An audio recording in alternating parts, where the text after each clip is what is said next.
Araw kung saan busy na naman ako sa paggugupit at meron nga akong customer dito na napakagwapong kumpare ko na si Domingo. Ang gusto niya raw gupit mid-fade tapos hindi na daw mabawasan sa taas. Gamit itong clipper ko inumpisahan ko na nga ito at hinagod-hagod ko na hanggang sa makuha ko na ang pagka-fade. Pagkatapos ko ngang ma-fade, inisprayan ko na ito ng tubig at aahitan ko na nga ito. Sa paghawak sa blade, konting pihit lang sabay hagod konti sa balat nang sa ganun hindi masugatan. Pagkatapos ko ngang ma-blade, binawasan ko nga ito gamit itong malaking gunting at pininisin ko na rin para makuha ang tamang blending.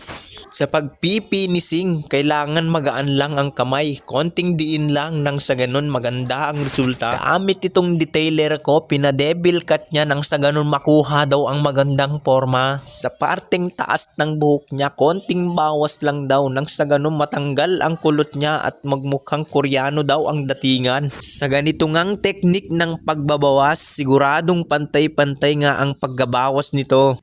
At sa puntungang ito ay natapos na akong maggupit at shout out nga pala sa lahat ng mga customer ko na patuloy pa rin tumatangkilik sa serbisyo ko bilang isang barbero nyo. Hinihiling ko sa inyo mga idol na way paki-like and follow naman itong Facebook page ko at pa-share na rin itong video ginawa ko nang sa ganun malaman pa ng hindi nakakaalam na mayroong barbershop dito sa Barangay Pag-asa.